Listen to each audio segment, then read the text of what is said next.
காரியங்கள் தேவன் பேசுவாரா? என் வாழ்க்கையை மாத்துவாரா? எனக்கு ஒரு சின்ன வார்த்தை கிடைக்குமா? ஆனா ஆண்டவர் சொல்லுகிறார், என் மகனே இஸ்ரவேலே, யாக்கோபே, ஆபிராமே.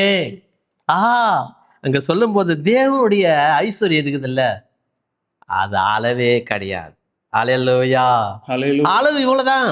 ஒரு வீடு கட்டிக்கோ, திருமணம் ஆயிடு, 2 பிள்ளை பேர், அப்படியே வச்சுக்கிறார்.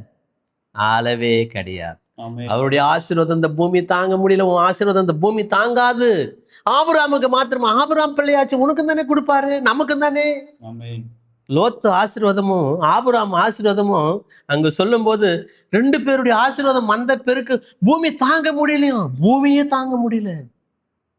அவர்களுக்கு மாத்திரமல்ல, கர்த்தருடைய பிள்ளையா இருக்கிற ஆபிரகாம் பிள்ளையே, ஈசாக்கின் பிள்ளையே, யாக்கோபின் பிள்ளையே, இஸ்ரவேலை ஆசீர்வதிப்பதே எனக்கு பிரியம்பா, ஆசைப்பா, ஆமென். ஆசைப்பா. ஆமென். கர்த்தருடைய பிள்ளை இன்னைக்கு கண்ணீர் தாங்க, வியாதிங்க. அந்த வியாதியில இருந்து அவங்க மேல முடியல.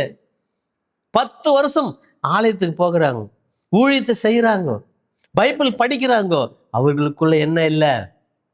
தூதி என்கின்ற எக்காலம் இல்ல. தேவனே நன்றி, சேத்துல இருந்து என்ன தூக்கினீங்களே நன்றி. ஆமென். குப்பையில இருந்து என்ன தூக்கினீங்களே. குப்பையாண்ட போய் அண்ணா தூக்குவாங்களா? வாரி கொண்டு போய் மத்த குப்பையில போடுவாங்க.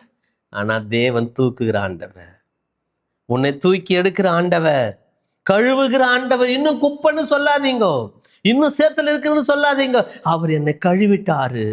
அதுதான் சொல்ல, பரிசுத்தத்தினால பரிசுத்தரா உன்னை மாத்திட்டார் ஆண்டவர், பரிசுத்தமா அபிஷேகிச்சிட்டார்.